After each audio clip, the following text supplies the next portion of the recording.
سیدنا و مولانا محمد مبارک وسلم علیہ۔ حضرت سلیمان علیہ السلام کے تابع اللہ تبارک و تعالیٰ نے جنات کو بھی کیا اور ہوا کو بھی کیا۔ یہ جنات آج کل تقریباً ہر دوسرے گھر کا مسئلہ بنے ہوئے ہیں، ہر کوئی پریشان ہے، اور کچھ تو وہمی مریض بھی ہیں، وہم کرتے ہیں، اور کہیں کہیں کچھ سچ بھی ہو جاتا ہے۔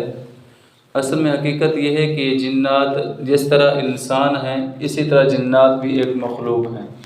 اللہ تعالیٰ نے قرآن پاک کے اندر فرمایا وَمَا خَلَقْتُ الْجِنَّ وَالْإِنسَ إِلَّا لِيَعْبُدُونَ۔ جس طرح اللہ تعالیٰ نے انسانوں کو اپنی عبادت کے لیے پیدا فرمایا ہے، اسی طرح جنات کو بھی اپنی عبادت کے لیے پیدا فرمایا ہے۔ اللہ تبارک و تعالیٰ کی مختلف مخلوقات ہیں، جیسے باقی مخلوقات ہیں، جانور بھی ہیں، انسان بھی ہیں، اسی طرح جنات کے اندر بھی مختلف قسمیں ہیں۔ کچھ قسمیں تو ایسی ہیں جو اپنی شکل تبدیل کر سکتے ہیں، کوئی کتا بن جاتا ہے، کوئی بلی بن جاتا ہے، کوئی سانپ بن جاتا ہے، یہ بھی جنوں کی ایک قسم ہے۔ اور کچھ قسم جنات جو ہیں وہ اس طرح کے ہوتے ہیں جو کوچ بھی کرتے ہیں اور رہتے بھی ہیں، جن کی اڑتے پھرتے رہتے ہیں۔ اور کچھ جنات کو جو ہے وہ پر وغیرہ بھی اللہ تبارک و تعالیٰ نے ان کو دیے ہیں، وہ پروں والے جنات بھی ہوتے ہیں۔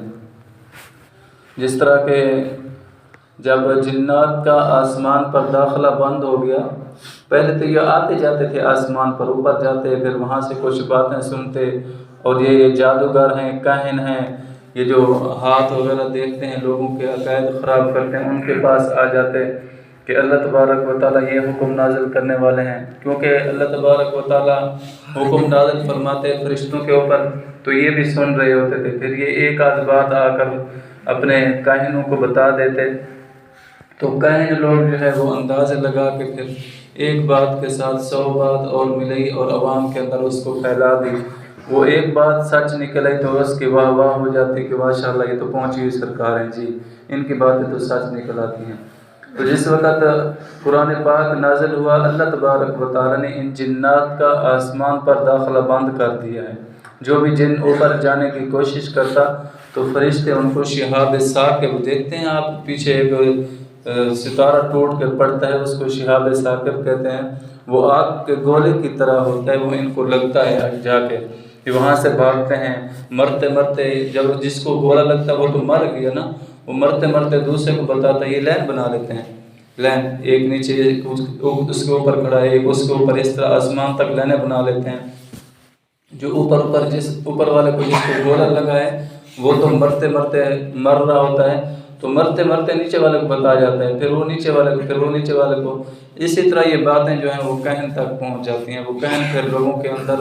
اس طرح کے غلط عقائد خود ساختہ کھاڑ کر اپنی واہ واہ کروانے کے لیے بتا دیتے ہیں۔ اور اسی طرح کے آج کے جو غیر عامل ہیں، ایک ہوتا ہے عامل، عامل اس کو کہتے ہیں کہ جو شریعت کے اوپر عمل کرنے والا ہو اور سنت کا پابند ہو۔ جو اصل عامل ہوتا ہے وہ کبھی بھی خلاف سنت کوئی کام نہیں کرے گا، ہر کام اس کا سنت کے مطابق ہوتا ہے۔ غیر عامل جو اپنی مرضی کے، نہ کوئی سنت کے مطابق شکل صورت اس کی، نہ کبھی کوئی نماز پڑھی، نہ اس کو پردے کا کوئی پتہ ہے، نہ کسی کی بہن بیٹی کی عزت کرنا اس کو آتی ہے، تو ان کو کہتے ہیں غیر عامل۔ لوگ جب ان کے پاس جاتے ہیں تو جو بندہ اس کے پاس گیا ہے ہاتھ دکھلانے کے لیے کہ میرے پریشانی ہے، میں بیمار ہوں، گھر کے اندر کوئی مسئلہ ہے، تو سب سے پہلے جو ان کی بات منہ سے نکلتی ہے کہ آپ کے اوپر اور آپ کے گھر پہ سایہ ہے، سایہ ہے۔ یہ ہر دوسرے بندے کو پریشان کرتے ہیں سایہ کا کہہ کر، تو سایہ ہر گھر کے اندر واقع ہی ہوتا ہے، کیونکہ اللہ تبارک و تعالیٰ نے جنات کی جو تعداد بنائی ہے انسانوں سے کہیں زیادہ بنی ہے،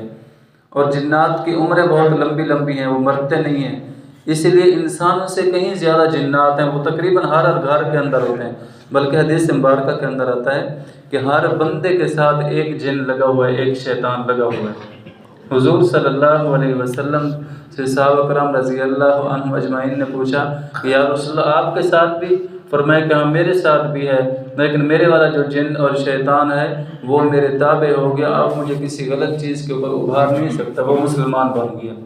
یعنی ہر بندے کے ساتھ جن اور شیطان لازمن ہے، ہر بندے کے ساتھ، اور جو جتنا زیادہ علم کے اندر مضبوط ہوتا ہے اس کے ساتھ اتنا زیادہ مضبوط شیطان لگایا جاتا ہے، اس کو ورغلانے کے لیے، بہکانے کے لیے، دین سے ہٹانے کے لیے، غلط راستے پر لگانے کے لیے، یہ ہر بندے کے ساتھ ہوتا ہے۔ تو وہی کہہ رہے ہوتے ہیں جو غیر عامل ہوتے ہیں کہ آپ کے اوپر سایہ ہے، سایہ تو ہر بندے پر ہے، حدیث سے ثابت ہے کہ ہر بندے کے ساتھ شیطان لگا ہوا ہے۔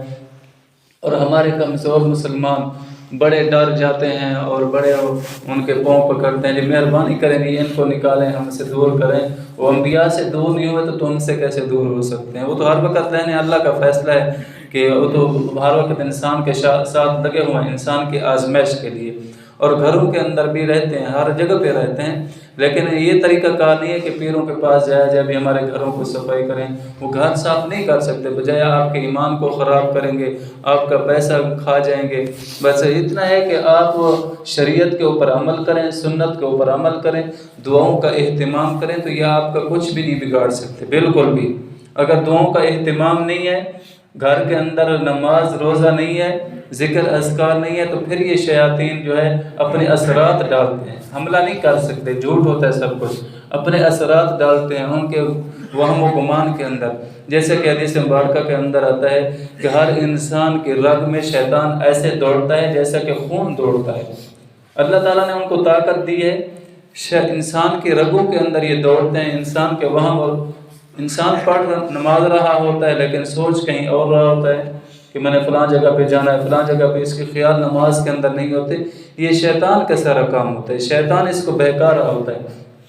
تو ان سے ڈرنا نہیں ہے اور نہ پریشان ہونا ہے اور نہ اپنے ایمان کو خراب کرنا ہے لوگوں کے پاس جا کر ہاتھ دکھلانے کے لیے، میرا ہاتھ دیکھیں جی، میرے حالات۔ اللہ تعالیٰ نے قرآن پاک کے اندر فرمایا ان اللہ عندہ علم الساعہ، 5 چیزوں کا علم اللہ کے پاس ہے، 5 چیزوں کا، اور کسی کے پاس بھی نہیں ہے۔ ایک، ان اللہ عندہ علم الساعہ، قیامت کا علم اللہ کے پاس ہے اور کسی کے پاس نہیں ہے۔ اللہ تعالیٰ نے انبیاء علیہ الصلاۃ والتسلیمات کو بھی قیامت کا علم نہیں دیا، اللہ تعالیٰ نے اپنے پاس اس کا علم رکھا۔ ہاں، اس کی نشانیاں بتلا دیں کہ یہ ہوگا، قرب قیامت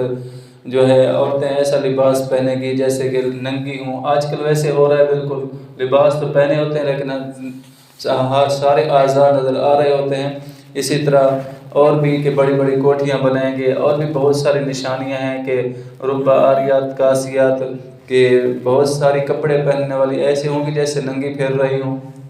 دیکھ رہے ہیں ہم اپنی آنکھوں سے۔ اور بھی کہ ماں اپنے یعنی کہ آقا کو جنم دے گی، مطلب یہ ہے کہ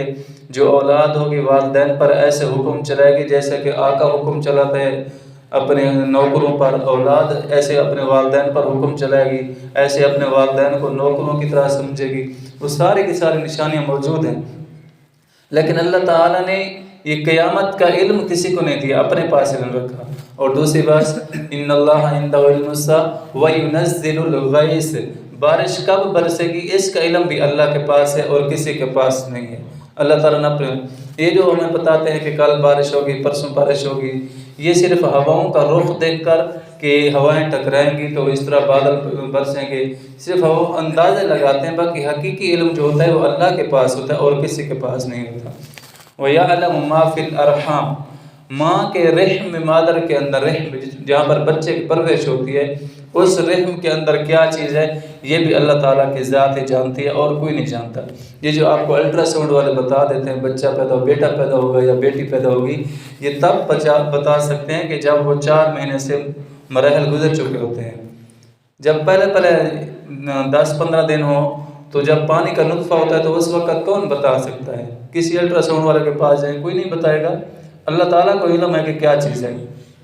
تو اس چیز کا بھی اللہ تعالیٰ کو علم ہے۔ وَيَعْلَمُ مَا فِي الْأَرْحَامِ وَيَعْلَمُ مَا تَدْرِي نَفْسٌ مَاذَا تَكْسِبُ غَدًا، کل کیا ہونے والا ہے اس کا علم بھی اللہ کے پاس ہے، یعنی غیب کا علم جو بھی ہے وہ بھی اللہ کے پاس ہے اور کسی کے پاس نہیں ہے، جو اصل بات کرنے کا مقصد ہے۔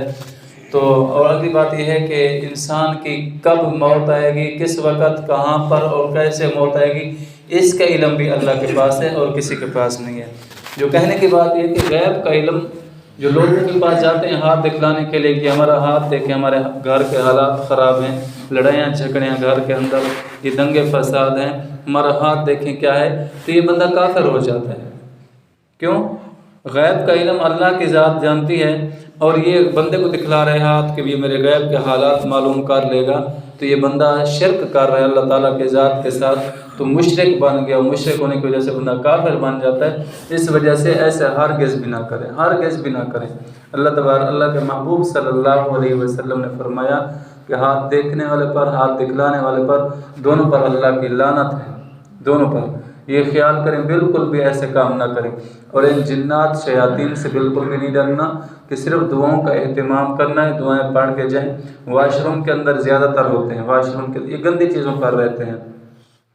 واش روم کے اندر دعا پڑھ کے جائیں، اللہم انی اعوذ بک من الخبث والخبائث۔ جب باہر نکلیں تو دعا پڑھ لیں، الحمدللہ الذی اذھب عنی الاذی وعافانی۔ اگر یہ عربی کے اندر دعائیں کسی کو نہیں آتی تو کم از کم اردو کے اندر اپنی زبان کے اندر پڑھ لینا، بایاں پاؤں پہلے رکھ، بلکہ واش روم سے باہر کھڑے ہو کر دعا پڑھنی ہے، پاؤں رکھنے سے پہلے دعا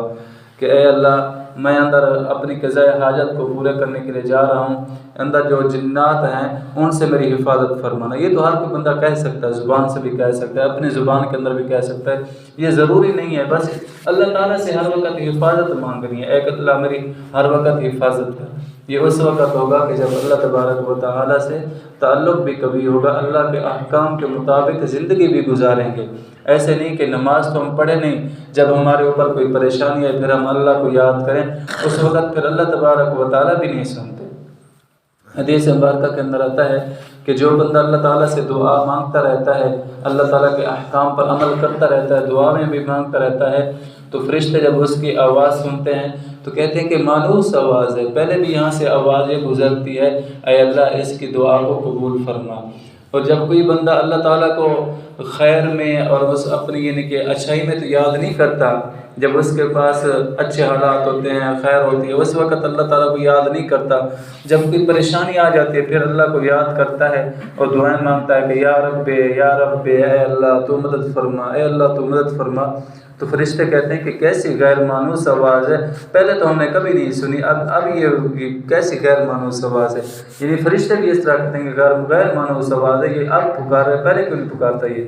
تو انسان کو ہر وقت اللہ کو یاد کرنا چاہیے، اللہ تعالیٰ کی پناہ میں رہنا چاہیے، اللہ تعالیٰ سے عافیت مانگنی چاہیے۔ تو یہ جو جنات ہیں یہ کچھ نہیں بگاڑ سکتے، کیونکہ یہ بھی اللہ تبارک و تعالیٰ کی ایک مخلوق ہے، اللہ نے پیدا کیا، انسان کے بس کی بات نہیں ہے ان کو ختم کرنا، نہ گھروں سے نکالنا، نہ کہیں اور جگہ سے، بس اللہ تعالیٰ کی عافیت ہر وقت مانگنی چاہیے۔ اور دوسرے حضرت ایوب علیہ السلام کا ذکر کیا تھا، اس میں یہ ذکر کیا تھا کہ ایوب علیہ السلام کی 3 وجوہات کی بنا پر آزمائش ہوئی ہے، یا تو یہ کہ انہوں نے مظلوم کی مدد نہیں کی، یا یہ ہے کہ انہوں نے کہا کہ میرے سے زیادہ مالدار کوئی نہیں ہے۔ اگرچہ انبیاء تکبر نہیں کر سکتے، صرف دل کے اندر بات آ گئی تھوڑی سی تو اللہ تعالیٰ کو یہ بھی ناگوار گزری، یا یہ کہ انہوں نے بچڑا ذبح کرایا، پہلے جو ہے وہ بکری ذبح کرائی، پہلے ہمسایوں کو کھلاتے تھے، اس دن ہمسایوں کے حقوق کو بھول گئے۔ ہمیں اس سے سبق یہ حاصل کرنا ہے، نہ تو اپنے دل کے اندر اپنے مال و دولت کا تکبر ہو، اگرچہ مال و دولت کا ذرا برابر بھی تکبر آ گیا تو اللہ تعالیٰ ایسے اس کے مال و دولت کو ہلاک کرتے ہیں کہ اس کے وہم و گمان میں بھی نہیں ہوتا۔ دیکھ لیں ایوب علیہ السلام اللہ کے پیارے نبی ہیں، کتنے مالدار کہ 3000 اونٹ، 7000 بکریاں، 500 بیل کے جوڑ، ہر وقت دسترخوان لگے ہوئے، ہر وقت راشن چل رہا ہے، کھانا چل رہا ہے، لیکن جب اللہ تعالیٰ کی طرف سے آزمائش آئی تو پھر ایوب علیہ السلام چارپائی پر گھر والی دوسروں کے گھر کام کر کے کما کے لاتی ہے اور ایوب علیہ السلام کو کھلاتی ہے۔ وہی لوگ جو پہلے دسترخوان پہ آ کے بیٹھتے تھے اور کھانے کھاتے تھے، کوئی ان سے پوچھنے والا بھی نہیں ہے۔ ہر کوئی اس وقت آتا ہے جب مال و دولت ہو نا، جب بندہ غریب ہو جاتا تو پھر کوئی پاس نہیں آتا۔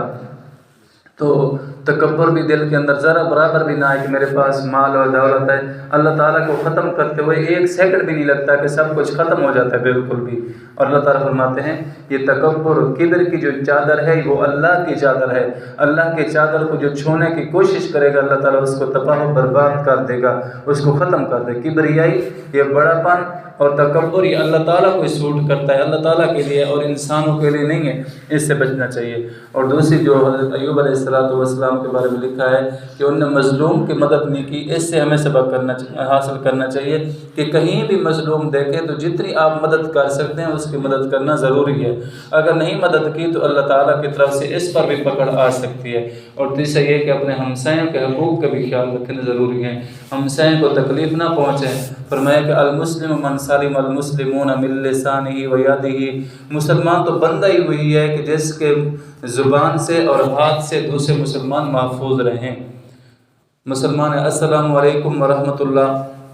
جب یہ سلام ہو جاتا ہے تو دوسرا بندہ سمجھتا ہے کہ مسلمان ہے، یہ مسلمان ہے، اس سے مجھے اب حفاظت ہے، نہ یہ میری جان کو یہ نقصان پہنچا سکتا ہے، نہ میری عزت کو نقصان پہنچا سکتا ہے، نہ میرے مال کو، کہ مسلمان بندہ ہے یہ۔ آج ہم مسلمان ہونے کے ساتھ ساتھ دیکھیں کیا ہمارے معاشرے کی حالت ہے کہ نہ کسی کی جان محفوظ ہے، نہ مال محفوظ ہے، نہ عزت محفوظ ہے۔ یہ مسلمانوں کے حقوق نہیں ہیں، پڑوسیوں کے حقوق کا خیال رکھنا چاہیے۔ اللہ تعالیٰ عمل کی توفیق عطا فرمائے۔